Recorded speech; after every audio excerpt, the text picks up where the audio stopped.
À voir Bardonecchia comme ça, au sortir immédiat du tunnel du Fréjus, on pourrait croire à un hiver comme celui de l'an dernier ou celui de 2014. Un hiver de disette, rien à mettre sous les planches. Mais, oh les cœurs, forza, cette année le cauchemar a viré au rêve tout blanc.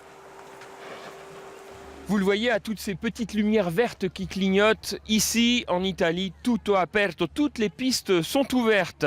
Alors ici, à 1300 mètres au départ des pistes, c'est de la neige artificielle, mais le vrai or blanc des Italiens, il est là-haut, juste quelques mètres plus haut.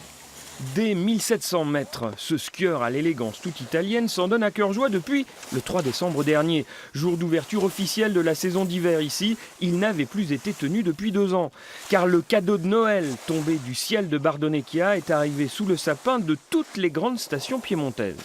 À l'endroit où nous sommes, fin novembre, on a eu une énorme chute qui a laissé au sol une couche de plus d'1,80 m.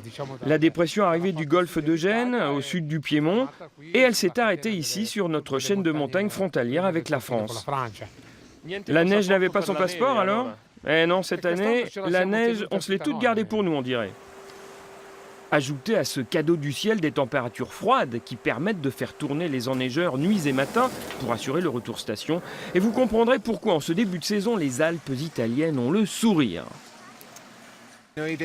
Nous, on vient ici tous les ans pour profiter de notre résidence secondaire. Et là, on en profite. Cette année, mais c'est épatant, c'est beau toute cette neige. On n'aurait jamais cru à une perfection pareille avant de venir. Le grand saut dans la saison du blanc est donc bien engagé ici avec des taux de réservation proches des scores d'élection dans les républiques bananières. La question maintenant étant de savoir si tout cela va durer.